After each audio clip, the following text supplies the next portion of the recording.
പുത്രന്റെയും പരിശുദ്ധാത്മാവിന്റെയും നാമത്തിൽ ആമേൻ. അമ്മേ പരിശുദ്ധ അമ്മേ, അമ്മേ പരിശുദ്ധമേ, ദൈവമാതാവേ, കൃപാസനത്തിലൂടെ ഞങ്ങൾക്കും ഞങ്ങളുടെ ദേശത്തിനും അമ്മ മധ്യസ്ഥം തേടിത്തന്ന എല്ലാ അനുഗ്രഹങ്ങൾക്കും കൃപകൾക്കും ഞങ്ങളിപ്പോൾ ഹൃദയം നിറഞ്ഞ നന്ദി പറയുന്നു.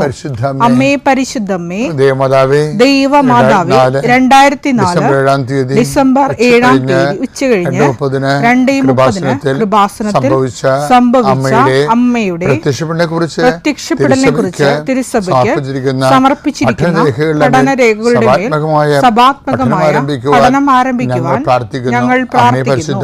അമ്മേ പരിശുദ്ധമേ, ഭൂസ്വർലോകങ്ങളുടെ രാജ്ഞിയായ അങ്ങേയ്ക്ക് ഭൗമസംരക്ഷണത്തിനായി പ്രപഞ്ചപ്രകൃതിയെ തന്നെ തിരുസഭ പ്രതിഷ്ഠിക്കുവാൻ ഈ പ്രത്യക്ഷീകരണം വഴി ഇടയാക്കണമേ. പരിശുദ്ധമേ, ജപമാല മാതാവേ, സകല കൃപാസനം പ്രാർത്ഥനയോടും ചേർത്ത് ഞങ്ങളിപ്പോൾ പ്രാർത്ഥിക്കുന്ന ഈ കുടുംബത്തിന്റെ പ്രത്യേക നിയോഗം മക്കളെ.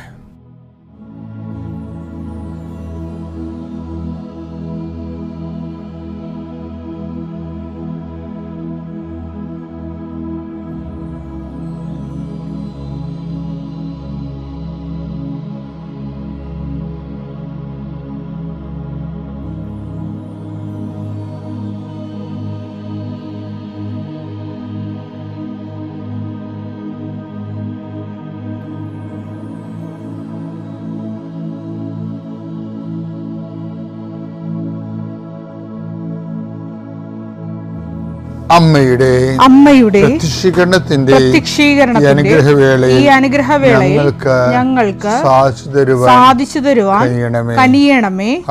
ആമേൻ. കർത്താവേ, നിന്റെ ഉന്നതമായ നാമത്തിന് സ്തോത്രം ചെയ്യുന്നു. കർത്താവേ, നിന്റെ വിശുദ്ധ പൗരോഹിത്യത്തെ മഹത്വപ്പെടുത്തണമേ. കർത്താവേ, സഭയിലുള്ള സാന്നിധ്യം പ്രകടമാക്കണമേ. 40 വർഷം ഞാൻ അർപ്പിച്ച കുർബാനയുടെ യോഗ്യതയാണ്. കൃപാസ്ഥാനത്താരെ ജീവനോടെ പ്രത്യക്ഷപ്പെട്ട മാതാവിൻ്റെ പ്രത്യക്ഷീകരണത്തിൻ്റെ യോഗ്യതയാൽ അൾത്താരയിൽ നടന്ന 10,000-കണക്കിന് ആരാധനയുടെ ശക്തിയാൽ ദൈവവേദനെ നിന്നെയും നിന്റെ കുടുംബത്തെയും ഈശോ നാമത്തെ ആശീർവദിക്കുന്നു. ഇന്ന് നിന്റെ ജീവിതം അഭിമുഖീകരിക്കുന്ന എല്ലാ വിഷയങ്ങളും, നീ കണ്ടുമുട്ടുന്ന വ്യക്തികൾ, നീ ഭയക്കുന്ന വിഷയങ്ങൾ, ഇന്റർവ്യൂകൾ, ടെസ്റ്റുകൾ, യാത്ര ചെയ്ത് എത്തുന്ന ഇടങ്ങൾ, നിന്റെ ജോലിപ്പാടുകൾ, ശുശ്രൂഷ ഇടങ്ങൾ, കർത്താവിൻ്റെ നാമത്തെ അനുഗ്രഹിക്കപ്പെടട്ടെ. സഞ്ചാരി മാതാവ്, സമയത്തിൻ്റെ അധികാരി, നിന്റെ ഉടമ്പടി വഴികളിലൂടെ നിന്നെ വേർപിരിയാതെ നിനക്ക് വേണ്ടി വാദിച്ചും നിന്നെ സപ്പോർട്ട് ചെയ്തും നിനക്ക് വേണ്ടി നീ ചെയ്യാനുള്ള ജോലി ഏറ്റെടുത്തും നിന്നെ സന്ധിക്കട്ടെ. ദൈവവേദന, മനസ്സ്, ശരീരം, ആരോഗ്യം, അതെല്ലാ മേഖലകളിലെ എൻ്റെ മക്കള് ഇന്ന് ഞെരുങ്ങുകയോ വിഷമിക്കുകയോ ചെയ്യുന്നുണ്ടെങ്കിൽ കർത്താവിൻ്റെ രക്തം നിങ്ങൾ തളിക്കപ്പെടട്ടെ. യേശുവിൻ്റെ നാമത്തിൽ വിങ്ങുന്ന മനസ്സാണ് നിങ്ങളുടെ എങ്കിൽ, സാമ്പത്തിക തകർച്ച ഉള്ളത് കാരണം, ചെയ്തുകൊണ്ടിരിക്കുന്ന കാര്യങ്ങൾ മുടങ്ങിപ്പോയത് കാരണം, വരുമാന സ്രോതസ് അടഞ്ഞു പോയത് കാരണം, പഠിക്കേണ്ട കാര്യങ്ങളും വിസ പ്രോസസ്സിങ്ങും, നാട്ടിലുള്ള പരീക്ഷകളും ടെസ്റ്റുകൾ, പരീക്ഷ ഫലങ്ങൾ പ്രതീക്ഷിക്കുന്നവരെ, എൻ്റെ വിഷയത്തിന് PSC ടെസ്റ്റ് പിടിച്ചെന്നെങ്കിലും ആഗ്രഹിക്കുന്നവരെ, അതെല്ലാം ഈ ഒറ്റ പ്രാർത്ഥന കൊണ്ട് ദൈവത്തിലെ നിന്നെ ഏറ്റെടുക്കുകയും നിൻ്റെ ആവശ്യങ്ങൾ അറിഞ്ഞ് നിന്നെ സന്ധിക്കുകയും ചെയ്യും. നീ കടം കൊടുത്തിട്ടുള്ളവർ, അത് കിട്ടാത്തവർ, നിന്നോട് കടം വാങ്ങിച്ചിട്ടുള്ളവർ, അത് തരാത്തവർ, എല്ലാം കൊണ്ട് നീ ഞെരുങ്ങുന്ന വിഷയങ്ങളെല്ലാം കൃപാസ്ഥാനത്താരെ ജീവനോടെ പ്രത്യക്ഷപ്പെട്ട പരിശുദ്ധ അമ്മ നിന്റെ ഇന്നിൻ്റെ സങ്കടങ്ങളെ കണ്ണുനീരിനെ ഏറ്റെടുക്കുകയും എൻ്റെ ഈശോയുടെ നാമത്തിൽ ഞാൻ നിന്നെ ആശീർവദിക്കുകയും നീ ശക്തിപ്പെട്ട് രാത്രി തിരിച്ചെത്തുന്നവരെ കർത്താവിൻ്റെ കൃപ നിന്നെ പിന്തുടരട്ടെ. പിതാപുത്രനും വിശ്വാസ പ്രമാണം. സർവശക്തനായ പിതാവും ആകാശത്തിന്റെയും ഭൂമിയുടെയും സൃഷ്ടാവുമായ ദൈവത്തിൽ ഞാൻ വിശ്വസിക്കുന്നു. അവിടുത്തെ ഏകപുത്രനും ഞങ്ങളുടെ കർത്താവുമായ ഈശോ മിശിഹായിലും ഞാൻ വിശ്വസിക്കുന്നു. ഈ പുത്രൻ പരിശുദ്ധാത്മാവിനാൽ ഗർഭസ്ഥനായി കന്യകാമറിയത്തിൽ നിന്ന് പിറന്ന് പൊന്തിയോസ് പീലാത്തോസിന്റെ കാലത്ത് പീഡകൾ സഹിച്ച് കുരിശിൽ തറയ്ക്കപ്പെട്ട് മരിച്ച് അടക്കപ്പെട്ട് പാതാളങ്ങളിൽ ഇറങ്ങി മരിച്ചവരുടെ ഇടയിൽ നിന്ന് മൂന്നാം നാൾ ഉയർത്ത് സ്വർഗത്തിലേക്ക് എഴുന്നള്ളി സർവശക്തിയുള്ള പിതാവായ ദൈവത്തിന്റെ വലതുഭാഗത്തിരിക്കുന്നു. അവിടെ നിന്ന് ജീവിക്കുന്നവരെയും മരിച്ചവരെയും വിധിക്കുവാൻ വരുമെന്നും ഞാൻ വിശ്വസിക്കുന്നു. പരിശുദ്ധാത്മാവിലും ഞാൻ വിശ്വസിക്കുന്നു. വിശുദ്ധ കത്തോലിക്കാ സഭയിലും പുണ്യവാന്മാരുടെ ഐക്യത്തിലും പാപങ്ങളുടെ മോചനത്തിലും ശരീരത്തിന്റെ ഉയർപ്പിലും നിത്യമായ ജീവിതത്തിലും ഞാൻ വിശ്വസിക്കുന്നു. ആമേൻ. സുഖസ്ഥനായ ഞങ്ങളുടെ പിതാവേ, അങ്ങയുടെ നാമം പൂജിതമാകണമേ. അങ്ങയുടെ രാജ്യം വരണമേ. അങ്ങയുടെ തിരുമനസ് സ്വർഗത്തിലെ പോലെ ഭൂമിയിലും ആകണമേ. അന്നു വേണ്ടുന്ന ആഹാരം ഇന്ന് ഞങ്ങൾക്ക് തരണമേ. ഞങ്ങളോട് തെറ്റ് ചെയ്യുന്നവരോട് ഞങ്ങൾ ക്ഷമിക്കുന്നത് പോലെ ഞങ്ങളുടെ തെറ്റുകൾ ഞങ്ങളോടും ക്ഷമിക്കണമേ. ഞങ്ങളെ പ്രലോഭനത്തിൽ ഉൾപ്പെടുത്തരുതേ, തിന്മയിൽ ഞങ്ങൾ രക്ഷിക്കണമേ. ആമേൻ. നന്മ നിറഞ്ഞ മറിയമേ, സ്വസ്തി. കർത്താവ് അങ്ങയുടെ കൂടെ സ്ത്രീകളിൽ അങ്ങ് അനുഗ്രഹിക്കപ്പെട്ടവളാകുന്നു. അങ്ങയുടെ ഉദരത്തിൻ ഫലമായി ഈശോ അനുഗ്രഹിക്കപ്പെട്ടവനാകുന്നു. പരിശുദ്ധ മറിയമേ, തമ്പുരാന്റെ അമ്മേ, പാപികളായ ഞങ്ങൾക്ക് വേണ്ടി ഇപ്പോഴും ഞങ്ങളുടെ മരണസമയത്തും തമ്പുരാനോട് അപേക്ഷിക്കണമേ. ആമേൻ. എല്ലാ കാര്യങ്ങളും പ്രയാസമാണ്. ഒരു കാര്യവും ഭൂമിയിൽ അത്ര ഈസി അല്ല. ദൈവത്തിനനുസരിച്ച് നമുക്ക് ചെയ്യണമെങ്കിൽ എല്ലാ കാര്യവും പ്രയാസമുള്ളതാണ്.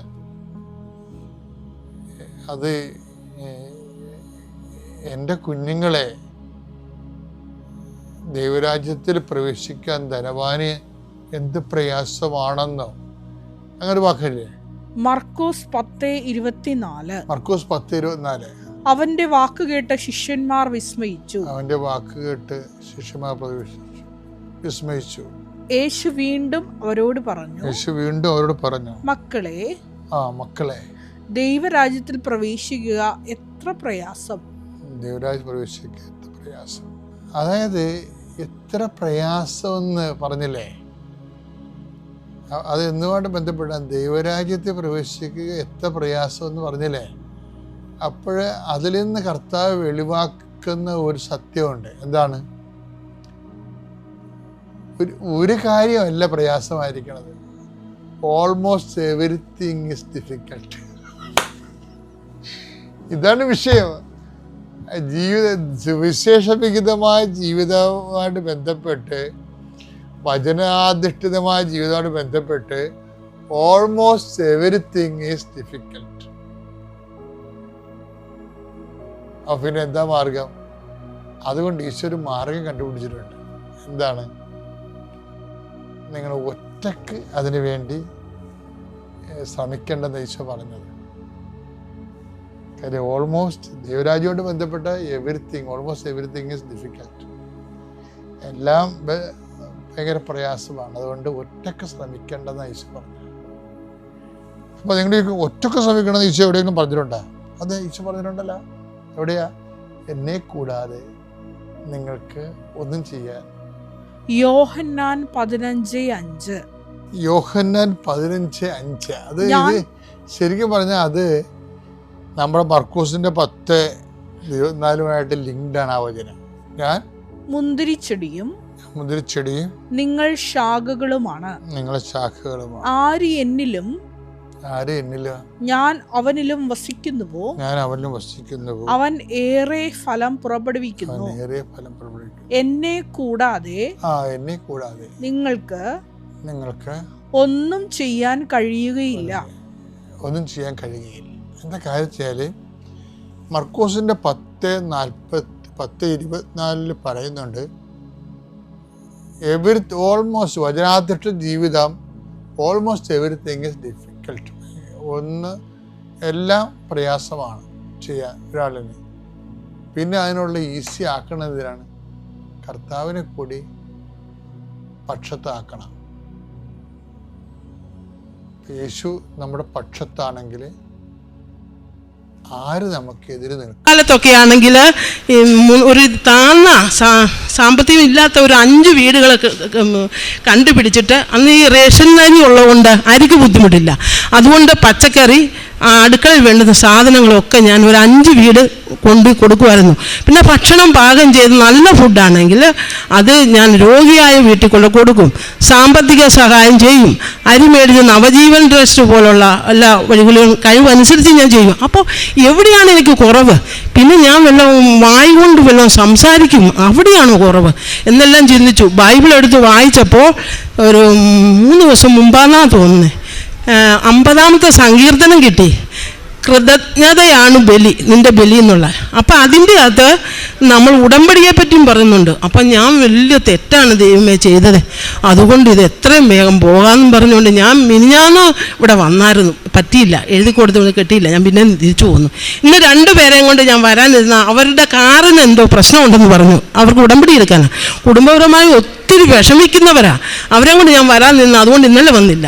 നിന്ന് വന്നപ്പോൾ അവർ പറഞ്ഞു കാർ ശരിയാകുമ്പോൾ പോകാൻ പൊന്നമ്മ ചേച്ചി പൊക്കോന്ന് പറഞ്ഞ് ഞാൻ ഇന്ന് സാക്ഷ്യം പറയാൻ വന്നു. ഒത്തിരി പേരെ ഉടമ്പടി എടുത്തിട്ടുണ്ട്.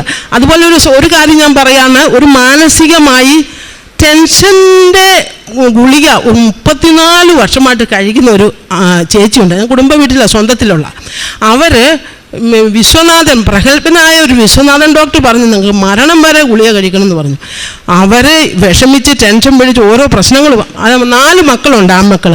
മരുമക്കളൊന്നും നോക്കത്തില്ല, നല്ല വാക്ക് പറയല്ല, കണ്ണീരും ഒക്കെയായി. ഒരു ദിവസം വീട്ടിൽ നിന്ന് ഇറങ്ങി ഇളയ മകൻ അടിക്കാനായിട്ട് ചൂരലുമായിട്ട് ഓടി പുറകെ വന്നു കഴിഞ്ഞപ്പോൾ അപ്പം ഫോൺ വിളിച്ചു, എടി റെയിൽവേ ക്ലോസാണ്, ഞാൻ ഇപ്പം എടുത്ത് ചാടും, മരിക്കും. ഞാൻ പറഞ്ഞു ആത്മാവിനെ കളയരുത്, നിങ്ങളുടെ ആത്മാവ് പോയാൽ നിനക്ക് ഒരു പ്രയോജനമില്ല. ബൈബിളിൻ്റെ വചനങ്ങളൊക്കെ ഞാൻ എഴുതി കൊടുത്ത് 91-ാം സങ്കീർത്തനം ഞാൻ ഫോണിൽ കൂടെ പറഞ്ഞു കൊടുക്കും. കിട്ടുന്ന വചനങ്ങളെല്ലാം ഫോൺ വിളിച്ച് 1 വർഷം കൊണ്ട് അവരെ നവീകരിച്ച് കൃപാസനത്തിൽ കൊണ്ടുവന്ന് ഉടമ്പടി എടുത്ത് ഇപ്പം നല്ല മോളായി ഇവിടെ വന്ന് സാക്ഷ്യം പറഞ്ഞിട്ടുണ്ട്. അങ്ങനെ ഒത്തിരി കുടുംബങ്ങളെ എനിക്ക് ചെയ്യാവുന്ന ഒക്കെ ഞാൻ ചെയ്യും. അത് തന്നെ ഞാൻ നേഴ്സിംഗ് അസിസ്റ്റൻ്റായിട്ട് പെൻഷനായി. അപ്പോൾ ഡ്രസ്സിങ്ങിന് ഇരിക്കുമ്പോഴത്തേക്ക് ഒത്തിരി പിള്ളേർ ഡ്രസ്സ് ചെയ്യാൻ വരും. അപ്പോൾ ഇവരെ ഞാൻ നോക്കും. ഇവിടെ അവസ്ഥ കാണുമ്പോൾ നമുക്ക് സാഹചര്യം മനസ്സിലാകും, സംസാരിക്കും. അപ്പോൾ അവിടെ കുടുംബ അന്തരീക്ഷം, നിങ്ങൾ പ്രാർത്ഥിക്കുമോ? കുടുംബ പ്രാർത്ഥന ഇല്ല, അങ്ങനെയാ നിങ്ങൾ കത്തോലിക്ക പക്ഷേ പ്രാർത്ഥനയൊക്കെ കുറവുള്ളവരോട് ഞാൻ പ്രാർത്ഥന പറഞ്ഞു കൊടുക്കും. ഈ യെശയ്യാ പ്രവാചകത്തിൻ്റെ 45-ാം അധ്യായം 3-ാം വചനം, ഞാൻ നിനക്ക് മുമ്പേ പോയി മലകൾ നിരപ്പാക്കി പിച്ചളവാതിൽ തിളക്ക് ഇരുമ്പോടാണ്ട് ഒടിക്കുകയും ചെയ്യും, നിന്നെ പേര് ചൊല്ലി വിളിക്കുന്ന ഇസ്രായേലിൻ്റെ ദൈവമായ കർത്താവ് ഞാനാണെന്ന് നീ അറിയേണ്ടതിന് അന്ധകാരത്തിന് നിധികളും രഹസ്യ ധനശേഖരണവും ഞാൻ നിനക്ക് തരും. ഈ വചനം വരുന്ന പേഷ്യൻറ്റിനെല്ലാം വിഷമിക്കുന്ന പല പ്രശ്നങ്ങളുള്ള അവരോട് ഞാൻ എഴുതി കൊടുത്തുകൊണ്ടിരുന്നു. ഒരാഴ്ച കഴിയുമ്പോൾ ഓരോരുത്തരും പറഞ്ഞു, അയ്യോ ചേച്ചി തന്ന വചനം ഭയങ്കര കേട്ടോ, എനിക്ക് ജോലി കിട്ടി, എൻ്റെ മോക്ക് ജോലി കിട്ടി, കുടുംബത്തിൽ എനിക്ക് നല്ലൊരു വീട്ടിൽ പണി കിട്ടി. ഇപ്പം നീ ഏറ്റുമാനൂർ ആശുപത്രി ഈ കഴിഞ്ഞ പ്രാവശ്യം ഞാൻ ചുമ്മാ പ്രഷർ നോക്കാം, പുള്ളിക്കാരന് പ്രഷർ നോക്കാൻ ചെന്നപ്പോൾ അവിടെ ഇരിക്കുക. ചേച്ചി എന്നെ അറിയോ? ഇല്ല. കൊച്ചു എവിടുത്തുള്ള? അന്നേരം ആ കൊച്ചു പറയാനേ, അയ്യോ കടപ്പളാമരത്ത് വെച്ച് എനിക്ക് വചനം എഴുതി തന്നെ ചേച്ചിയല്ലേ, ആ വചനം എങ്ങനെയുണ്ട്? ഭയങ്കരം. ഞാനിപ്പം വീട്ടുവേല എഴുതിക്കൊണ്ടിരുന്ന ഞാനിപ്പോൾ കായത്താസിൽ നല്ല ജോലിയാണ്. അങ്ങനെ വചനം കൊടുത്തവർക്കൊക്കെ. പിന്നെ ഒരു ക്യാൻസർ ഓപ്പറേഷൻ ചെയ്തെന്ന് പറഞ്ഞൊരു സ്ത്രീയാണ് ഞങ്ങളുടെ ചേച്ചിയുടെ ഹോട്ടലിൽ നിൽക്കുന്ന, ഒരു ഡേറ്റ് കൊടുത്തു, ഓപ്പറേഷൻ ചെയ്യണം, ക്യാൻസർ ആകാനാണ് സാധ്യത. ഞാൻ പെട്ടെന്ന് ഈ വിവരം അറിഞ്ഞു. ഞാൻ ബസ് സ്റ്റാൻഡിലേക്ക് വന്നപ്പോൾ ഈ പെണ്ണ് തൂങ്ങിയിരിക്കുന്നു. അതായത് നാളെ ഓപ്പറേഷനിൽ വിഷമിച്ച രോഗിയാണെന്ന് അറിയുന്ന ആ സ്ത്രീ വളരെ വിഷമിച്ച് വാടി നിൽക്കുമ്പോൾ ഞാൻ അന്നേരം എൻ്റെ ഈ ബുക്ക് കാണും, ബുക്കും പേപ്പറും എടുത്ത് അന്നേരം വചനം എഴുതി കൊടുത്തു. ഇത് നീ ഭക്ഷണം കഴിക്കുക, ഗുളിക കഴിക്കുന്ന പോലെ 33 പ്രാവശ്യം രാവിലെയും വൈകുന്നേരം ചെല്ലാൻ പറഞ്ഞു. എൻ്റെ പോന്ന സഹോദരങ്ങളെ, അത്ഭുതം എന്ന് പറയട്ടെ, അവിടെ ഒപ്പം ഓപ്പറേഷൻ ചെയ്യാൻ 10-30 പേരുണ്ടായിരുന്നു ഈ അസുഖത്തിന്. ഈ വയറിങ്ങനെ പ്രഗ്നൻ്റ് ആണെന്ന് നോക്കും, മുഴയാ. അവിടെ ചെന്ന് നോക്കുമ്പോൾ ഈ കുട്ടിയുടെ മുഴ മാത്രം ലവരൂപത്തിൽ പോയില്ല, അത് ക്യാൻസർ അല്ലാതെ പോയി. അവിടെ ഒപ്പം ഉള്ളവരുടെ എല്ലാം ഓപ്പറേഷൻ ചെയ്ത് ഈ യൂട്രസ് ഇങ്ങനെ ഈ മുഴയായിട്ടിരുന്നെല്ലാം ലാവാരും അത് ക്യാൻസറുമായി പോയി. ആരോഗ്യത്തിൽ. എൻ്റെ പേര് സജന. ഞാൻ തിരുവനന്തപുരം ജില്ലയിൽ മാമ്പള്ളിയിൽ നിന്ന് വരുന്നു. എനിക്ക് കൃപാസന മാതാവിൽ നിന്ന് ലഭിച്ച അനുഗ്രഹങ്ങൾക്ക് നന്ദി പറയാനാണ് ഞാൻ ഇവിടെ നിൽക്കുന്നത്. ഞങ്ങൾക്ക് സാമ്പത്തികമായിട്ട് കുറച്ച് ബാധ്യതകളുണ്ടായിരുന്നു. ഒരു 20 ലക്ഷത്തോളം ബാധ്യതകളുള്ളതാണ് എനിക്ക്. അപ്പം ഞങ്ങൾക്കിങ്ങനെ വരുമാന സ്രോതസ്സുകളൊന്നും ഇല്ലാത്തൊരവസ്ഥയായിരുന്നു. ഹസ്ബൻഡിന് കടലിൽ പണിയായിരുന്നു, അപ്പോൾ വേറെ വരുമാനങ്ങളൊന്നുമില്ല. ഇതിൻ്റെ ഇടയ്ക്ക് എനിക്ക് 2 ആൺകുട്ടികളാണുള്ളത്. മൂത്തയാൾ സൈപ്രസിലോട്ട് വിദ്യാഭ്യാസ എഡ്യൂക്കേഷന് വേണ്ടി പോയിരുന്നു. അത് കഴിഞ്ഞിട്ട് 3-ാമത്തെ വർഷം വിസ അടിക്കാനായിട്ട് ഫീസ് അടയ്ക്കാൻ പറ്റിയില്ല. അവിടെ കോവിഡിൻ്റെ പ്രശ്നം കാരണം മോന് പാർട്ട് ടൈം ഒന്നും കിട്ടിയില്ല. ഞങ്ങൾക്ക് ഇവിടുന്ന് ക്യാഷ് എത്തിച്ചു കൊടുക്കാനുള്ള ഒരു മാർഗമില്ലായിരുന്നു.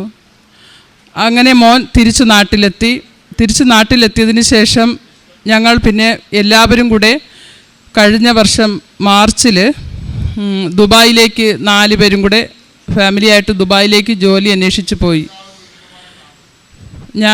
ജോലി അന്വേഷിച്ച് പോയിട്ട് ഞങ്ങൾക്ക് 3 മാസത്തെ വിസിറ്റിംഗ് വിസയായിരുന്നു. ഞങ്ങൾക്ക് 4 പേർക്കും ഒരു ജോലി ലഭിച്ചില്ല. എനിക്ക് 1 മാസത്തേക്ക് ഒരു കുഞ്ഞിനെ നോക്കുന്ന ഒരു ജോലി മാത്രം ലഭിച്ചു. അത് 1 മാസത്തേക്ക് മാത്രം. അപ്പോൾ ഞങ്ങൾക്ക് അവിടുത്തെ റൂം റെൻറ്റും ഫുഡിൻ്റെ കാര്യങ്ങൾക്ക് കുറച്ച് ഒരുപാട് ബുദ്ധിമുട്ടുകൾ ഞങ്ങൾ അവിടെ അനുഭവിച്ചു. അപ്പോൾ ഈ അനുഭവം ഇങ്ങനെ ഇരിക്കവേ എൻ്റെ മകൻ സൈപ്രസിലുള്ള അവൻ ഒരു പാർട്ട് ടൈം ജോലി ചെയ്തിരുന്ന ഹോട്ടലിലെ മേഡത്തിനെ വിളിക്കുകയുണ്ടായി. വിളിച്ചത് ഞങ്ങളുടെ അപ്പോഴത്തെ ആവശ്യം, ഞങ്ങൾക്ക് റൂമിനോ ഫുഡിനോ ഉള്ള കുറച്ച് ക്യാഷ് €500 മോൻ അവരോട് ആവശ്യപ്പെട്ടു. പക്ഷേ അവർ എൻ്റെ മോൻ്റെ ആ മെസ്സേജ് കണ്ട ഉടനെ തന്നെ എൻ്റെ മോനുമായിട്ടുള്ള മൊബൈൽ ബന്ധം ഉടനെ അവർ കട്ട് ചെയ്തു, അവർ ബ്ലോക്ക് ചെയ്തിട്ട് പോയി. ഈ സമയത്താണ് ഞാൻ ഇങ്ങനെ നമ്മുടെ യൂട്യൂബിൽ കൂടെ നമ്മുടെ ഇവിടുത്തെ കൃപാസനത്തിൻ്റെ സാക്ഷ്യങ്ങളും പ്രാർത്ഥനകളും ഒക്കെ ഞാൻ കൂടുന്നത്. അപ്പോൾ കഴിഞ്ഞ വർഷം ഏപ്രിൽ ഞാനിതുപോലൊരു കുഞ്ഞിനെ നോക്കാൻ നിന്ന സമയത്താണ് എനിക്ക് ഇതിൻ്റെ ഒരു ഇത് കിട്ടി. ഞാൻ അതിലോട്ട് പോകുന്നത്. ഇതിനു മുൻപ് എൻ്റെ ഭർത്താവ് 2018 ഉടമ്പടി എടുത്ത ആളായിരുന്നു. പക്ഷേ ആ ഉടമ്പടി കൃത്യമായി പാലിച്ചിട്ടില്ല.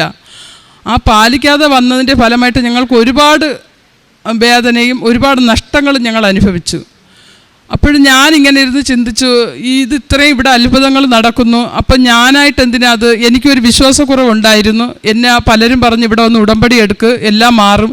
ഞാൻ പറഞ്ഞു എവിടെ ഇരുന്നാലും മാതാവ് വിളി കേൾക്കും, ഇനിയിപ്പോൾ അവിടെ പോയിട്ട് തന്നെ വേണമെന്നുള്ള ഒരു ചിന്തയിൽ ഞാൻ അവരോട് സംസാരിച്ചു. അപ്പം ഞങ്ങൾ ദുബായിലോട്ട് പോകുന്ന സമയത്ത് എൻ്റെ ഹസ്ബൻഡിൻ്റെ അനുജത്തി ഒരു പത്രം തന്നു.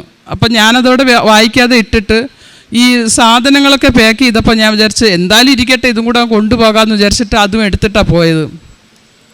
അപ്പോൾ ജോലികളൊന്നും കിട്ടാതിരുന്ന സമയത്ത് ഞാൻ ഈ സാക്ഷ്യങ്ങളൊക്കെ വായിച്ചിട്ടാണ് പിന്നെ ഞാൻ യൂട്യൂബിൽ കയറി ഇതൊക്കെ കണ്ടപ്പോൾ എനിക്ക് ഭയങ്കരമായിട്ട് വിശ്വാസം വർദ്ധിക്കാൻ തുടങ്ങി. ആ വിശ്വാസം വർദ്ധിക്കാൻ തുടങ്ങിയപ്പോൾ ഞാൻ എന്ത് ചെയ്തു, എനിക്ക് അവിടെ നിന്ന് പെട്ടെന്ന് വന്ന് ഇവിടെ വന്ന് ഉടമ്പടി എടുക്കാനുള്ളൊരു സാഹചര്യം ഇല്ല.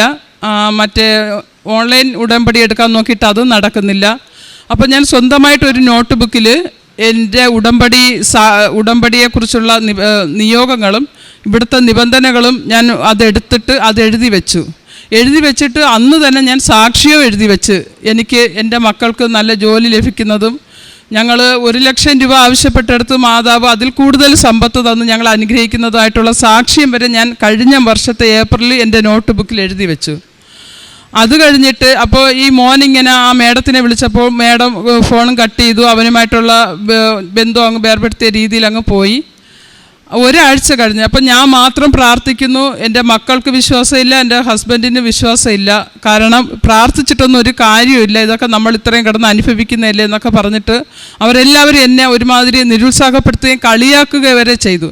ഞാൻ ഒരുപാട് സങ്കടത്തോടെ ഞാൻ മാതാവിനോട് പറഞ്ഞു, അമ്മേ ഈ കളിയാക്കലെങ്കിലും എനിക്കൊരു പരിഹാരം കണ്ടെത്തി തന്നൂടെ? അങ്ങനെ ഇരിക്കുമ്പോഴാണ് ഒരാഴ്ച മോൻ്റെ ഈ ഫോൺ കട്ട് ചെയ്തിട്ട് പോയ മേഡം ഒരാഴ്ച കഴിഞ്ഞപ്പോൾ മോൻ്റെ അവിടുത്തെ ഫ്രണ്ടിനോട് പറഞ്ഞ് ആ കുട്ടി അങ്ങോട്ട് വിളിക്കാൻ പറഞ്ഞിട്ട്, അപ്പോൾ മോന് എൻ്റെ ഹസ്ബൻഡിൻ്റെ ഫോൺ മേടിച്ചിട്ട് ആ മേഡത്തെ വിളിച്ചപ്പോൾ പറയുക, മോന് അവിടെ ഒരു ജോലി അവർ റെഡിയാക്കി, വിസ ഉടനെ റെഡിയാകും, പെട്ടെന്ന് കയറി വരാൻ തയ്യാറാണോ എന്ന്. ഞങ്ങൾക്ക് പ്രതീക്ഷിക്കാൻ പറ്റാത്തൊരു വിളിയായിരുന്നു അത്. കാരണം ഈ ഒരു €500 ചോദിച്ചപ്പോൾ പോലും ഞങ്ങൾക്കത് തരാവുന്ന മട്ടില്ലാതെ അങ്ങ് മൊത്തത്തിൽ ബ്ലോക്ക് ചെയ്തിട്ട് പോയൊരു വ്യക്തി വിളിച്ചിട്ട് എൻ്റെ മോൻ അവിടെ ഒരു ജോലി തയ്യാറാക്കിയിട്ടുണ്ടെന്നാണ് പറയുന്നത്. അത് അവിടെ ഒരു ജോലി കിട്ടണമെങ്കിൽ ഒരു 7,00,000 രൂപയുടെ ചിലവുണ്ട് വർക്ക് വിസ കിട്ടണമെങ്കിൽ. അതിൽ ₹1 പോലും ചിലവില്ലാതെ അവരെൻ്റെ മോനെ ആ രാജ്യത്തോട്ട് എടുത്തു. അപ്പോൾ എൻ്റെ മകൻ അതോടുകൂടി എൻ്റെ മകനും ഹസ്ബൻഡിനും എല്ലാവർക്കും വിശ്വാസം വർദ്ധിച്ചു. അപ്പം ഞങ്ങൾ അവിടെ നിൽക്കവേ തന്നെ എൻ്റെ മകനെ നാട്ടിലോട്ട് വിട്ടു. അവൻ ഇവിടെ വന്നിട്ട് PCCയും ഇതൊക്കെ മെഡിക്കലും ഒക്കെ എടുത്ത് അയച്ചു കൊടുത്താലേ വിസ വരത്തുള്ളൂ. പക്ഷേ അവിടെ നിന്ന് നാട്ടിൽ നിന്ന് ഇങ്ങോട്ട് വരണമെങ്കിലും ടിക്കറ്റിന് കൂടെ പൈസ ഇല്ലാത്തൊരവസ്ഥയായിരുന്നു. ആ സാഹചര്യത്തിലും ഞങ്ങൾക്ക് പോലും പരിചയമില്ലാത്ത, ഞങ്ങൾ ട്രിവാൻഡ്രത്തുകാരാണ്, കാസർഗോഡുള്ള ഒരു മോനാണ് ഞങ്ങൾക്ക് വന്ന് പെട്ടെന്ന് കണ്ടു, ഇവൻ്റെ കാര്യങ്ങൾ പറഞ്ഞത്. അവനുള്ള ടിക്കറ്റിനുള്ള ക്യാഷ് അപ്പോൾ തന്നെ ആ മകൻ ഞങ്ങൾക്ക് തരികയാണ് ചെയ്തത്. അപ്പോഴവൻ നാട്ടിൽ വന്നു, അവന് പോകാം. അപ്പം ഞാൻ ഈ ഏപ്രിൽ ഉടമ്പടി എൻ്റെ ബുക്കിൽ എഴുതി വെച്ച സമയത്ത് ഒരു 25 എന്നുള്ള ഡേറ്റ് ഇട്ടിട്ടുണ്ടായിരുന്നു. ആ ഡേറ്റിൽ തന്നെയാണ് അവിടുന്ന് മാഡം ടിക്കറ്റ് വരെ എൻ്റെ മോന് എടുത്തു കൊടുത്തത്. ഇത്രയും അനുഗ്രഹം എൻ്റെ മാതാവ് ഞങ്ങൾക്ക് വളരെ ഒരുപാട് അത്ഭുതം എന്ന് വെച്ചാൽ അത് പറഞ്ഞറിയിക്കാൻ പറ്റാത്തൊരു, ഞങ്ങൾ ആ കിടക്കുന്ന ഒരു അവസ്ഥ അങ്ങനെ ആയിരുന്നു. ആ സാഹചര്യത്തിൽ നിന്ന് എൻ്റെ മകന് ആ യൂറോപ്പിലേക്ക് ഒരു ജോലി ശരിയായി. ഇപ്പം എൻ്റെ മകൻ പോയിട്ട് 6 മാസമായി. അത് കഴിഞ്ഞിട്ട് എനിക്കും അവിടെ ജോലിയില്ല, വിസ തീരാനും ഓവറാകാനുള്ള ഡേറ്റൊക്കെ ആയി. 2 ദിവസം ഉള്ളപ്പോൾ ഒരു കുഞ്ഞിനെ നോക്കാനായിട്ട് ഒരു ഫാമിലി വന്ന് കണ്ടു. അവർ തന്നെ പിന്നെ എന്നെ കൊണ്ടുപോയി വിസ അടിച്ചൊക്കെ തന്നു. ഞാനും സേഫായി. പിന്നെ ഹസ്ബൻഡിന് ഒരു ജോലി കിട്ടി. ഇളയ മകനുണ്ടായിരുന്നു, ഇളയ മകനും ചെറിയ ചെറിയ ജോലികൾ അവിടെ കിട്ടിയിട്ടുണ്ടായിരുന്നു. അങ്ങനെ ഞാൻ എന്ത് ചെയ്തു, അപ്പോൾ പിന്നെ ഞാൻ വിചാരിച്ചു ഇനിയിപ്പോൾ 1 വർഷമൊക്കെ കഴിഞ്ഞിട്ടേ ഇനി ഇവിടെ വന്നിട്ട് ഉടമ്പടി എടുക്കാൻ പറ്റത്തുള്ളൂ എന്ന് കരുതിയിരുന്നപ്പോൾ ഞാൻ ഈ കുഞ്ഞിനെ നോക്കാൻ കയറിയപ്പോൾ ആ വീട്ടുകാർ 2 മാസത്തിനുള്ളിൽ നാട്ടിലോട്ട് വരുന്നുണ്ടെന്ന് പറഞ്ഞ് എന്നെയും കൂടെ അവർ കൊണ്ടുവന്നു. കഴിഞ്ഞ സെപ്റ്റംബർ 5-ാം തീയതി ഞാൻ ഇവിടെ വന്ന് ഇവിടുത്തെ ഉടമ്പടി എടുക്കുകയും അതിനുശേഷമാണ് എൻ്റെ മകൻ ഇവിടെ നിന്ന് പോകുന്നത്. അങ്ങനെ എനിക്ക് ആ ഒരു അത്ഭുതം നടന്നു. പിന്നെ എനിക്ക് ഒരുപാട് ശത്രുത ഉണ്ട്, പലരോടും എനിക്ക് ക്ഷമിക്കാൻ പറ്റത്തില്ലായിരുന്നു.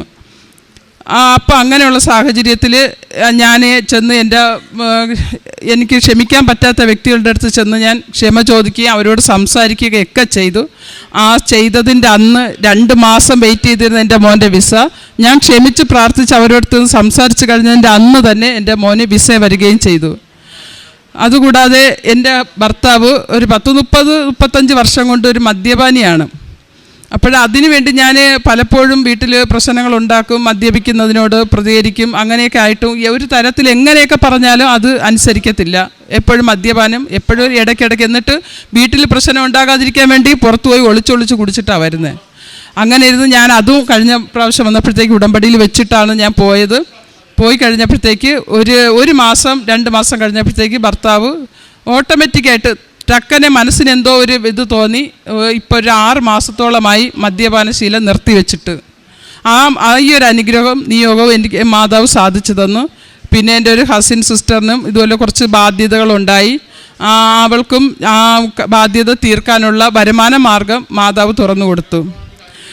ഇത്രയും അനുഗ്രഹങ്ങൾ എനിക്ക് മാതാവ് ഈ ഉടമ്പടി ഇവിടെ വന്ന് എടുത്തതിന് ശേഷം തൊട്ട് ഒരുപാട് അനുഗ്രഹങ്ങൾ എനിക്ക് നൽകി. ഞാൻ സാക്ഷ്യം ഇവിടെ വന്ന് ഉടമ്പടി എടുക്കുന്നതിന് മുന്നേ തന്നെ ഞാൻ അവിടെ യൂട്യൂബിലൂടെ സാക്ഷ്യങ്ങൾ ഷെയർ ചെയ്യുകയും ആ പ്രാർത്ഥന എല്ലാം ഞാൻ കൃത്യതയോടുകൂടെ പാലിക്കുകയും ചെയ്തിട്ടുണ്ടായിരുന്നു. അതിനുശേഷം തൊട്ടാണ് മാതാവ് ഞങ്ങൾക്ക് ധാരാളം ചെറുതും വലുതും പറഞ്ഞറിയിക്കാൻ പറ്റാത്ത അനുഗ്രഹങ്ങൾ മാതാവ് ഞങ്ങളുടെ കുടുംബത്തിൽ നൽകിക്കൊണ്ടിരിക്കുന്നു ഇന്ന് വരെയും. ഇപ്പം ഞങ്ങൾക്ക് ബാധ്യതകൾ തീർക്കാനായിട്ട് വരുമാന മാർഗങ്ങൾ ഞങ്ങൾക്ക് മാതാവ് തുറന്നു തന്നു. മാതാവിനും ഈശോയ്ക്കും കോടാനുകോടി നന്ദി ഞാൻ അർപ്പിക്കുന്നു. ഞാൻ ഇടുക്കി രൂപതയിൽ നിന്നും മാവുടി ഇടവകയിൽ നിന്ന് വരുന്നു. ഞാനിവിടെ വലിയ ഒക്ടോബർ 18, 22 ഉടമ്പടി എടുത്തു. അന്ന് ഞാൻ വലിയ വേദനയോടെയാണ് ഇവിടെ വന്നത്. എൻ്റെ ഭർത്താവ് മരിച്ചിട്ട് അന്ന് 8.5 മാസമായിരുന്നു. എനിക്ക് താങ്ങാവുന്നതിൻ്റെ അപ്പുറമായിരുന്നു. അത് കടബാധ്യത ഉണ്ടായിരുന്നു. എല്ലാം കൊണ്ട് ഞാൻ തകർന്നിരിക്കുകയായിരുന്നു. അപ്പോൾ ഞാനിവിടെ വന്ന് മാതാവിൻ്റെ അടുത്ത് കരഞ്ഞു, എൻ്റെ അമ്മേ, എനിക്കിത് താങ്ങാൻ പറ്റുന്നതിലപ്പുറമാണ്. അമ്മ കൂടെ എൻ്റെ കൂടെ ചുമക്കാൻ കൂടുമോ എന്ന് ഞാൻ ചോദിച്ചുകൊണ്ട് കരഞ്ഞു. അന്ന് എൻ്റെ കരച്ചിൽ അമ്മ തൂത്ത് എൻ്റെ മനസ്സിൽ നിന്നും വലിയൊരു ഭാരം ഇറങ്ങിപ്പോയി. അപ്പോൾ ഞാൻ സമാധാനത്തോടെ ഇവിടെ നിന്ന് പോയി. അത് എനിക്ക് വന്നിവിടെ കാല് കുത്തിയത് എനിക്ക് അമ്മ തന്നു. പിന്നെ എൻ്റെ മകന് ഹാർട്ടിന് ബ്ലോക്കായിരുന്നു. അവന് പല ഡോക്ടർമാരും അവൻ്റെ റിപ്പോർട്ട് നോക്കിയിട്ട് അത് ആൻജിയോഗ്രാം ചെയ്യണമെന്ന് പറഞ്ഞു. അപ്പോൾ ആൻജിയോഗ്രാം ചെയ്യാൻ പ്ലാൻ ഇട്ടു. ഞാൻ അറിഞ്ഞപ്പം മുതൽ അമ്മയോട് ഞാൻ പ്രാർത്ഥിച്ചുകൊണ്ടിരുന്നു, അമ്മേ ബ്ലോക്ക് കാണല്ലേ. ഞാൻ പ്രാർത്ഥിച്ച തൈലം ഉടമ്പടി തൈലം എടുത്ത് എൻ്റെ നെഞ്ചത്തും മോൻ്റെ ഫോട്ടോയുടെ നെഞ്ചത്തും കുരിശ് വരച്ച് പ്രാർത്ഥിച്ചു. അമ്മേ ബ്ലോക്ക് കാണല്ലേ എന്ന് എല്ലാ ദിവസവും പ്രാർത്ഥിച്ചുകൊണ്ടിരുന്നു. ആൻജിയോഗ്രാം ചെയ്തു. അപ്പോൾ ബ്ലോക്ക് ഇല്ലായിരുന്നു. അത് കഴിഞ്ഞ് 1 മാസം കഴിഞ്ഞ് ഡോക്ടറെ കണ്ട് ഹാർട്ടിൻ്റെ ചെക്കപ്പ് ചെയ്തു. അപ്പോൾ ഡോക്ടർ തന്നെ അതിശയമായിരുന്നു. ഡോക്ടർ ചോദിച്ചു, ഫുൾ ക്ലീൻ ആണല്ലോ, ഇതെങ്ങനെ സംഭവിച്ചുവെന്ന്. ഞാൻ വിശ്വസിക്കുന്നു എൻ്റെ അമ്മ